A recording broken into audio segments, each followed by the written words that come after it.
You were probably thinking about sight reading when you downloaded the software. So right about now, we're going to check out SightReader. So click on the music stand to open up the options page. This video is divided into two sections. The first section is setting it all up, and the second section will be talking about how to use the chords and the deep editing and a few other tips. So the first section is for some of you who feel just tired and lazy and you can't sit through the whole video. You'll just understand how to run it. So going to the left hand side here, we have our SightReader button, which will open up the sight reading page. We can choose key signature. We can choose any of these key signatures. Let's use a key signature, or you can use a blank key signature. You often find say jazz charts without a key signature. What that would mean is if we chose A, and in A we have a G sharp, we have an F sharp and a C sharp. If we use blank key signature, it will look like the key is in C, but when it comes up to those sharps, you'll see those notes appear with the sharp symbols in front of them. Okay, so we're going to use C right now. You can choose any scale to base your notes off. The usual one is A major, but if I chose A Dorian, or say C Dorian I should say, because I'm in the key of C, you'll notice that the notes that appear on the fretboard are C, D, E flat, F, G, B flat, and C. And you can only click on the notes that are highlighted. If you want to be able to access all the notes, you'll probably jump down the scale list, choose something like chromatic down here, and you can choose any of those notes. Now if you're particularly lazy, you can just click here and drag, and it'll select all the notes highlighted. Let's just go back to C major.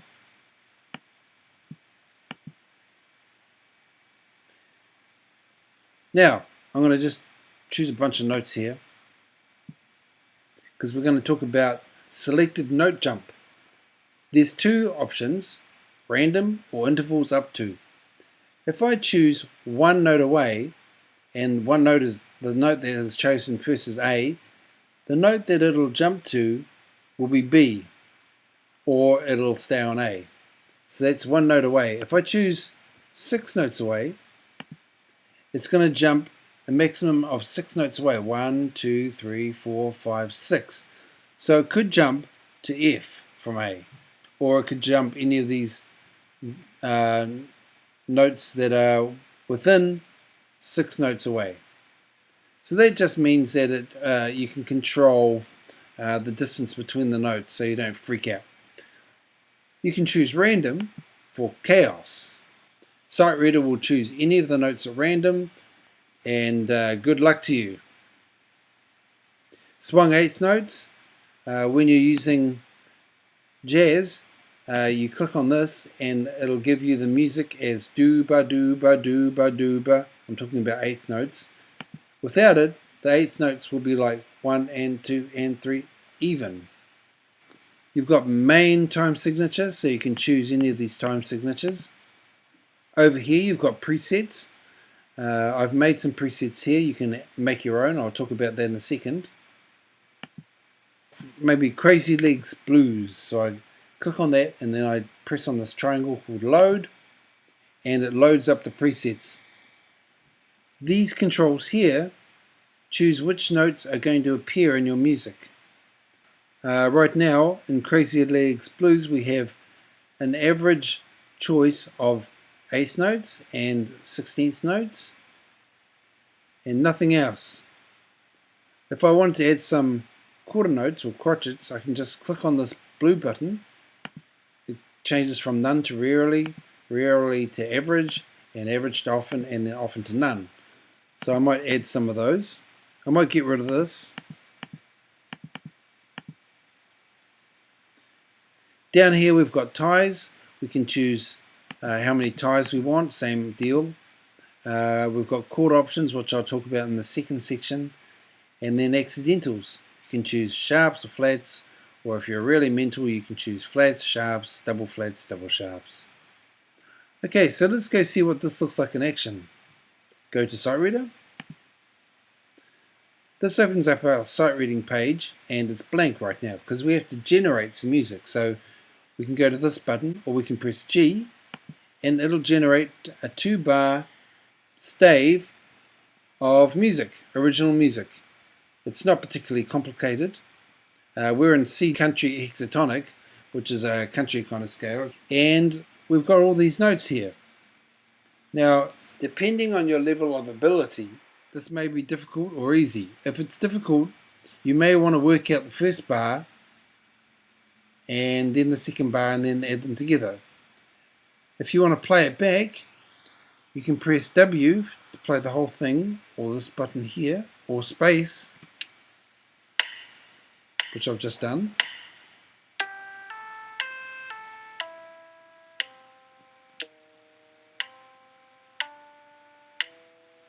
Some original music. Maybe you're just beginning, so you can actually show the note names. Under View, in the menu up the top, I can choose Show Note Names. I'll press G again, and voila, we have some original music and we have the note names. So that A, obviously, down here is this A over here. Now, if I wanted to play just that first bar, I can press 1.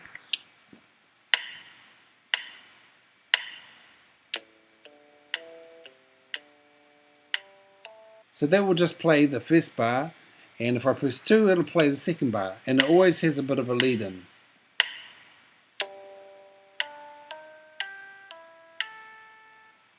And W, like I said, will play the whole thing, or this play button here. If you want to print it, you can go over here, or press P. I'll press this, and we get some music that we can take on the run. You can slow the tempo down by pressing comma to take it down, or full stop or period to take it up. When starting this, you may want to use the metronome just to learn the part. So if you press M, it'll play back at 60 beats per minute, and then you can look for these notes on your guitar and try and play them in time. Pressing this button here, or pressing O, will take you back to the options page. I should mention that you can actually have 2 bars, 4 bars, and 16th bars. In previous editions, you could only choose 16 bars, which looked a little like this. Lots of notes. For some people, this is a mind-boggling number of notes. In order to get a sense of accomplishment of reading the whole thing, I added these other options. The ability to choose. These new options are to choose either 2 bars or 4 bars, so you can really get through the whole thing without having to concentrate too much.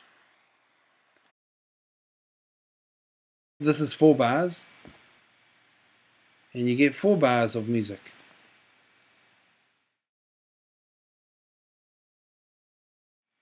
Section 2, we're going to deal with deep rhythm editing and show you how the chords work and a few other tips.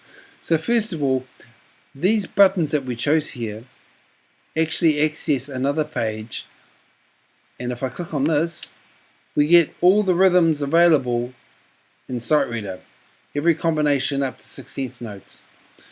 If I press S, it's going to show us combo boxes.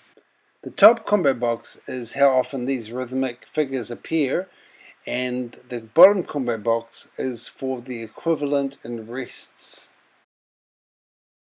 Right now we've got quarter notes appearing sometimes. We can change that to often if we like. If you have 8th notes but you want not to have, for example, just 2 8th notes in a row, but you want to have like 4 8th notes barred like this, you can turn this off and turn this to whatever you like sometimes. So you'll never get any of these, you'll get these. So this is a more precise way of setting the rhythm values that you'll see in SightReader. If you want to hear the rhythm values, say if you're a little bit new to rhythm values and you want to hear what this figure sounds like, you can click on it.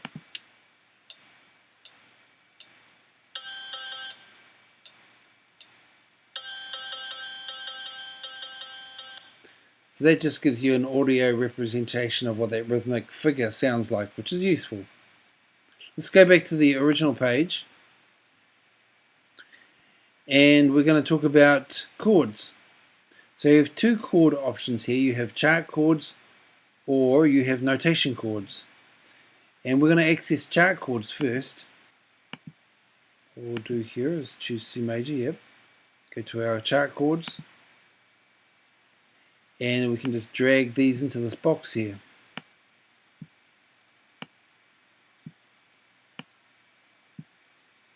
And I might choose a E7. Now when you click on these, you can see the musical notation over here. Alright, so I'm going to close this window now. I'm going to set my chord list to average, and we're going to go to SightReader. Oh, let's choose some notes, of course. Go to SightReader, press G, and you can see we've got the chords above the music. Now why is this so useful? Because if you do a gig, for example on a cruise ship, they'll present you with music with the chord, and the top of the chord note, or the highest note in the chord, has to be the melody. And this is the melody, these notes. So in E7 you'd have to play an E7, but you'd have to play it with this D on the top. And there's an E, and you'd have to play that on the top, and then you'd have to play an A. Obviously it might be in a higher register than this. For example, the music would probably be up here somewhere. You'll encounter this when you do your cruise ship job. So this is why this is so useful. Let's go back to options, and you can see that in SightReader we've got up in this menu here, we have pitch choice. We can have the music written for guitar, which sounds one octave lower than written. Guitar is a transposing instrument, and so is the bass. Concert pitch, music plays as written, which means it'll sound up an octave, which means you might have to take this shape and put it all the way up 12 frets. And bass plays for guitar chords. So if I go back here, press G to generate, the bass is going to play along with the music. So you're going to hear an E bass note for the first two notes and an F bass note for the following two notes. So let's press 1 just to hear that first bar.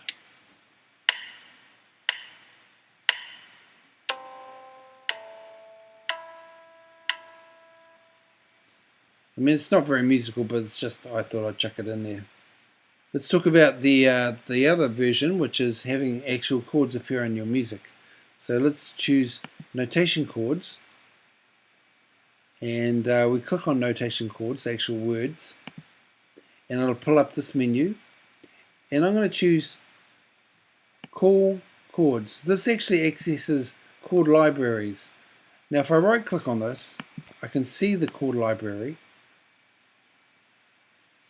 and these shapes are going to be the ones that it'll choose from whatever is available in these notes. So it'll go through all those shapes, and the ones that fit these notes will appear in the music. Let's go and have a look. Let's press G, and there we have chords appearing in the music. Let's show the note names and press G, and you'll see the note names as well as the chord names underneath the chords. Alright, so that basically covers that. So let's save this as a preset. So let's use the no-brainer name of Sean's preset, because that's my name.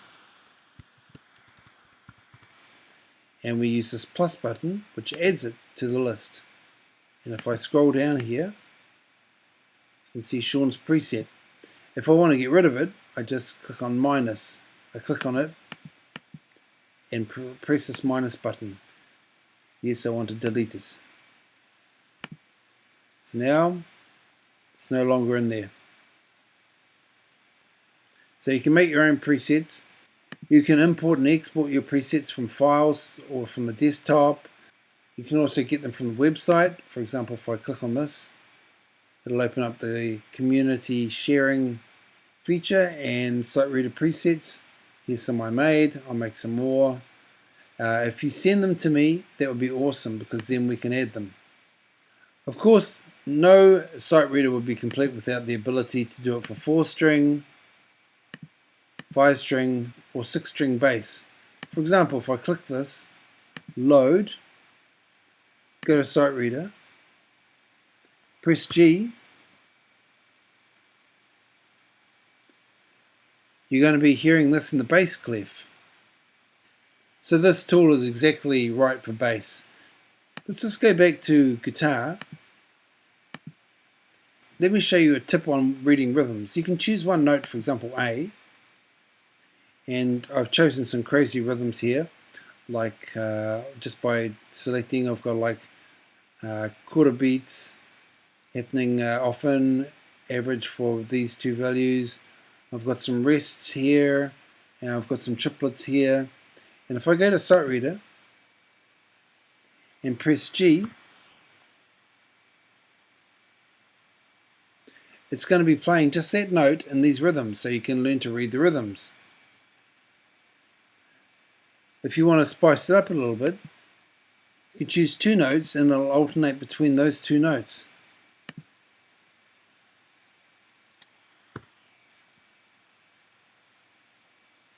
See, A, B, A, B, A, B, A. Let's check out the first one just for rhythms.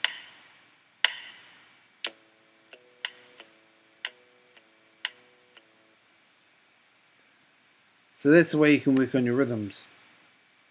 You can Skype me if you have any questions, but that's pretty much it for SightReader.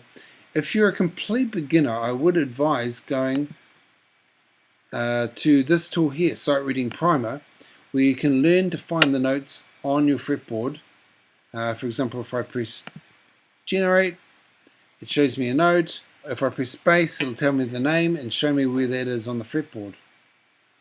You can select this range. I mean, that's a whole nother video, but you can learn to find single notes or chords on your fretboard.